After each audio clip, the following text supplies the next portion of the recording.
2012 की घटना है। 40 वर्षीय राम अवतार अपने 3 बच्चों को लेकर मेरे ऑफिस आया और बोला कि मैडम, मेरी 30 वर्षीय पत्नी रश्मि 3 माह से अपने प्रेमी के साथ भाग गई है। तो मैंने कहा कि भाई सच बताओ, कहीं आपने उसे मारकर नाले में फेंक तो नहीं दिया? तो अपने बेटे के सर पर हाथ रखकर कसम खाने लगा। उसके बाद उसने मुझे बताया कि 2 दिन पूर्व ही मेरे रिश्तेदारों ने रश्मि और उसके प्रेमी को पटना में पकड़ लिया है और वो उसे लेकर अब दिल्ली आ रहे हैं। लेकिन मैं उसे रखना नहीं चाहता और मैं कोई पुलिस कोर्ट कचहरी भी नहीं करना चाहता, इसीलिए आपके पास आया हूं। मैंने उससे स्टेटमेंट लिखवा लिया और उससे कहा कि जब रिश्तेदार पत्नी और उसके प्रेमी को आपके पास लाएं तो आप मुझे सूचित करना। दूसरे दिन 15-20 रिश्तेदार रश्मि को लेकर राम अवतार के यहाँ पहुंच गए।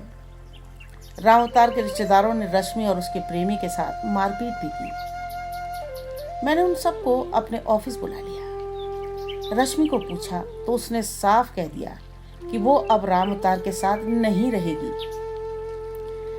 मैंने रिश्तेदारों को समझाया कि जब रश्मि राम अवतार के साथ नहीं रहना चाहती और राम अवतार भी उसे नहीं रखना चाहता, तो तुम लोगों को किसने अधिकार दिया इतना तमाशा करके इन लोगों को दिल्ली लाने का?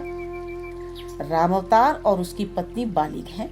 अगर स्वेच्छा से वो साथ नहीं रहना चाहते तो अब जो भी इस विवाद में आएगा वो जेल जाएगा। तो सबको मेरी बात समझ आ गई। एक डॉक्यूमेंट बनवाया और सबने उस पर साइन किए।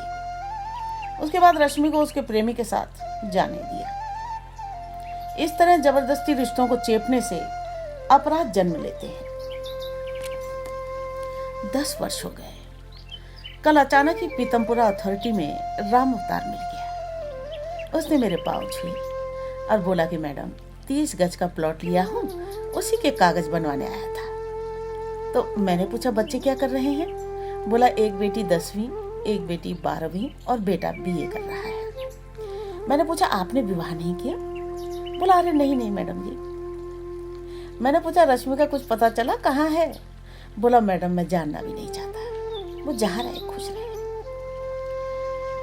मैंने ऐसे ही उसका मन लिया और पूछा कि अरे गलती तो इंसान से ही होती है, दोबारा रख लेते रश्मि को। तो तुरंत कान को हाथ लगाकर बोला नहीं मैडम, मैं आज भी अपने निर्णय से बहुत खुश हूँ, क्योंकि रश्मि जब भागी थी तो उसने उसी दिन रात को अपने फोन से ही मेरी उसके प्रेमी से बात करवाई थी और उस आदमी ने मुझे बोला था कि कभी भी हमारे बीच में मत आना, वरना तुझे और बच्चों को मार डालूंगा।